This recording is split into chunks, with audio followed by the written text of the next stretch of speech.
bem? Bem-vindo a mais um vídeo aqui no canal. Hoje a gente vai dar continuidade àquela série que começamos no último domingo sobre as perguntas da Bíblia. Inclusive eu fiz lá um comentário, vou repetir aqui. Se você tem alguma dúvida sobre o texto bíblico, sobre a teologia em geral e desejar que a gente conversar a respeito, coloque aqui nos comentários desse vídeo ou do outro vídeo que nós falamos aqui também.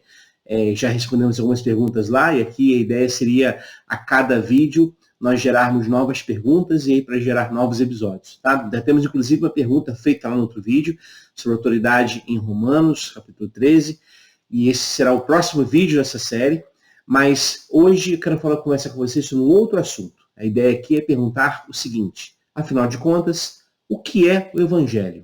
A gente ouve essa palavra muitas vezes por aí e ela se tornou talvez sinônimo de muita coisa que talvez não seja de fato vinculada a ela. Então é necessário a gente parar um pouquinho para pensar com muita propriedade e evidentemente a partir também do próprio texto bíblico, pensar no seguinte: o que significa o Evangelho? O que ele implica para nós? Quais são as suas consequências para a nossa vida? É o que a gente vai tentar responder aqui nesse vídeo. Mas claro, se você é novo aqui no canal, desejar fazer parte do canal, então se inscreva, curta o vídeo se você estiver curtindo e também compartilhe o conteúdo, isso é muito importante aqui pra gente. Então, o que é o Evangelho? Bom, eu separei aqui 4 afirmações que obviamente não querem esgotar o assunto, mas eu imagino que nos ajudarão a pensar sobre o assunto. Então, 4 afirmações sobre o Evangelho. Vamos a elas. O Evangelho é boa notícia. Isso talvez seja a coisa mais básica se falar sobre o Evangelho. Afinal de contas, a tradução do Evangelho em grego, ou seja, da palavra grega, que a gente entende hoje como Evangelho, significa literalmente boa notícia, uma boa nova. Então o Evangelho gera uma leveza na vida, gera um sorriso no rosto, porque ele é uma boa notícia.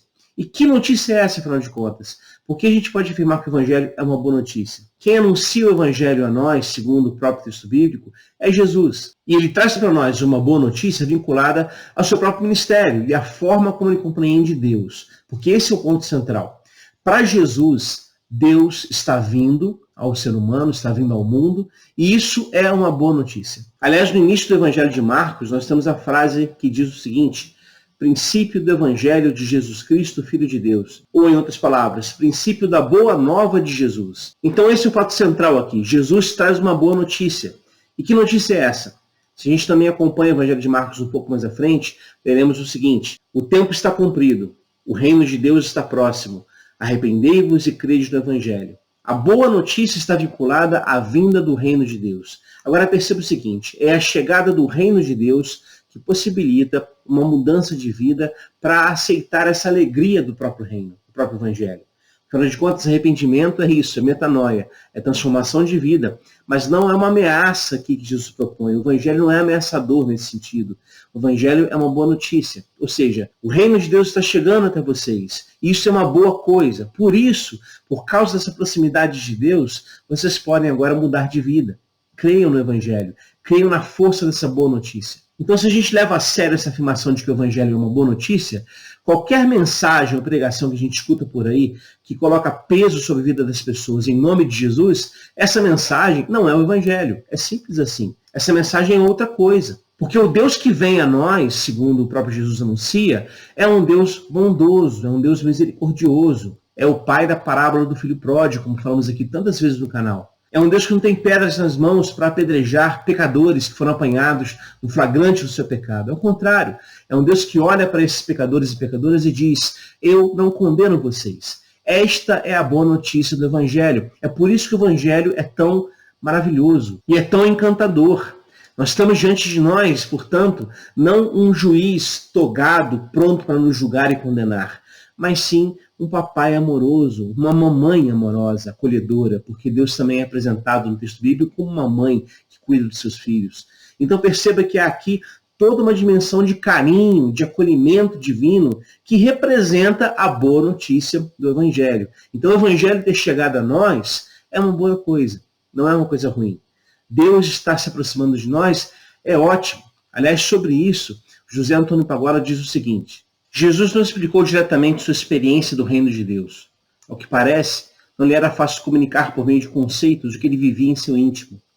Não utilizou a linguagem dos escribas para dialogar com os camponeses da Galileia. Tampouco não sabia falar com o estilo solene dos sacerdotes de Jerusalém. Recorreu à linguagem dos poetas. Com criatividade inesgotável, inventava imagens, concebia belas metáforas, sugeria comparações e, sobretudo, narrava com maestria parábolas que cativavam as pessoas. Para que Jesus conta suas parábolas? Certamente, embora seja um mestre em compor belos relatos, não o faz para entreter os ouvidos e o coração daqueles camponeses. Tampouco pretende ilustrar sua doutrina para que estas pessoas simples possam captar elevados ensinamentos que, do contrário, nunca conseguiriam compreender.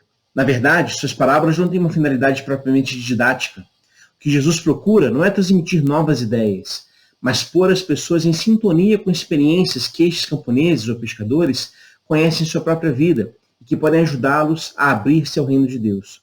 Com as parábolas, Jesus torna presente Deus irrompendo na vida dos seus ouvintes.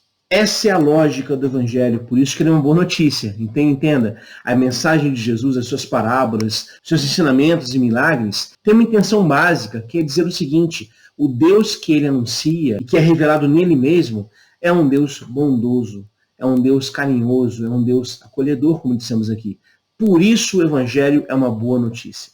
Então, o primeiro ponto aqui que queremos afirmar: o que é o Evangelho? É uma boa notícia. Guarde isso.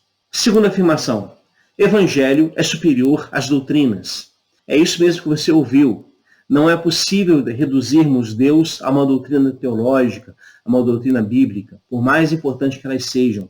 E nesse sentido, reduzir o Evangelho, que é o próprio Deus que se anuncia, a uma doutrina também é o mesmo erro. Então, o Evangelho é maior do que as doutrinas. E vale dizer também o seguinte: o Evangelho, enquanto conteúdo, enquanto mensagem de Jesus, é o critério para julgarmos as doutrinas. Porque nem sempre as doutrinas religiosas mantêm o que é mais importante na vida, como o Evangelho faz. Quando Jesus anuncia o Evangelho, por exemplo, ele coloca sempre em principal importância a vida humana. Então, para Jesus, se chega um momento em que ele precisa decidir entre a manutenção da lei, da doutrina, do dogma e a vida humana, Jesus manda as favas à lei e atende à vida. É assim que ele faz em todo o seu ministério. Por isso que ele colhe no sábado, não se portando com as tradições judaicas que impediam isso. Por isso que ele atende aquela mulher que foi pega em flagrante adultério e a livra dos seus acusadores. Porque ele é misericordioso, ele coloca a vida acima da lei de Moisés. E, na verdade, ao fazer isso, ele cumpre a lei. E esse é o ponto importante, porque o Evangelho, nesse sentido, mais próximo de Jesus, ele é o cumprimento da lei, mas a lei que se cumpre no amor. Como o próprio Jesus diz, toda a lei e todos os profetas se cumprem em um preceito: amar a Deus com toda força, com todo o coração, com toda a alma, e também amar ao próximo como se ama a si mesmo. Então, é o amor, o conteúdo do Evangelho. É o amor, a principal doutrina do Evangelho. E sem amor, não há Evangelho. Por isso que Santo Agostinho dizia o seguinte: ama e faz o que quiseres. Porque, ao final de contas, o amor é o critério máximo para julgarmos as nossas ações e também as nossas doutrinas. E nesse sentido, gente, se a gente escuta doutrinas por aí que destroem a vida do outro, que odeiam em nome de Deus, que são intolerantes contra a vida do próximo, essas doutrinas não têm nada a ver com o Evangelho. Nada a ver. Elas são distorções de propostas que talvez surgem no texto bíblico, mas que são lidas a partir de uma outra ótica que não a de Jesus de Nazaré. E, portanto, não são Evangelho. Terceira afirmação: o Evangelho é integrador. É isso mesmo, integrador, ou seja, ele não divide a vida em setores, em áreas opostas. Ele não valoriza as questões chamadas espirituais em detrimento das demais questões da vida. Ao contrário, ele integra a vida toda. Ele age percebendo o ser humano como um ser integrado. Então, na lógica do Evangelho, orar durante 2 horas é tão espiritual quanto brincar com os filhos durante 2 horas. Ir à igreja é tão espiritual quanto ir ao parque, quanto se divertir na vida. Refletir sobre as grandezas do reino de Deus em espiritualidade é tão espiritual quanto conversarmos sobre filmes e séries que gostamos. Porque o Evangelho não divide a vida em áreas. O Evangelho lida com o ser humano de forma integradora. E exatamente por isso o Evangelho atende a todas as dimensões da vida. Não atende apenas a uma dimensão específica da alma, por exemplo, mas sim atende ao corpo, atende a questões culturais, políticas, sociais, econômicas, atende à vida inteira. E exatamente por isso a gente pode chegar a essa quarta afirmação, que diz o seguinte: o Evangelho é prática misericordiosa em favor dos que precisam. Sim, o Evangelho lida com direitos humanos. O Evangelho lida com justiça. O Evangelho lida com dar pão a quem tem fome e dar água a quem tem sede. O Evangelho lida com vestir os nus e acolher os estrangeiros. O Evangelho lida com visitar os presos nas suas prisões e cuidar deles e se interessar por eles. O Evangelho lida com todas essas dimensões da vida porque ele é integrador, como falamos aqui. E há aqui uma dimensão muito prática do Evangelho. Nesse sentido, eu me lembro de um texto do John Stott, teólogo anglicano, no seu livro Mentalidade Cristã. Ele diz o seguinte: não ficaremos apenas na conversa, planejando e orando, como aquele religioso a quem uma mulher desabrigada procurou em busca de auxílio. Ele, muito sincero, sem dúvida, mas também muito ocupado e não sabendo como ajudá-la, prometeu orar por ela. Posteriormente, a mulher escreveu este poema e entregou a um dos diretores regionais da Missão Abrigo. Eu tive fome e tu formaste um grupo humanitário para discutir minha fome. Estive presa e tu te retiraste discretamente para a tua capela e oraste pela minha libertação. Estava nua e na tua mente questionaste a moralidade da minha aparência. Estive enferma e tu te ajoelhaste e agradeceste a Deus por tua saúde. Estava desabrigada e tu me falaste do abrigo espiritual do amor de Deus.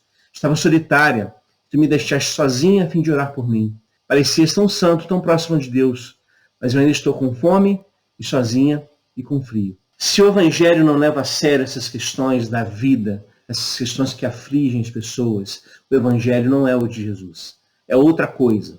O Evangelho que vem de Jesus, ele se importa com essas pessoas. Ele, como eu disse, dá pão a quem tem fome. Aliás, Gustavo Gutierrez falava sobre isso, dizendo que o primeiro ato da nossa espiritualidade cristã é exatamente dar pão a quem tem fome. É isso mesmo. Mas alguém pode dizer, precisamos cuidar da salvação da alma, que é o mais importante. Eu me lembro, por exemplo, de um debate numa rádio evangélica, onde o tema era exatamente a relação entre evangelho e ação social. Ou seja, a pergunta era, o que a igreja deve fazer? Deve evangelizar ou deve cuidar de ação social? Uma pergunta assim bem bipolarizada, bem separada. E os 5 pastores que estavam lá discutindo, né, com essa temática, chegaram à seguinte conclusão e falaram a mesma coisa.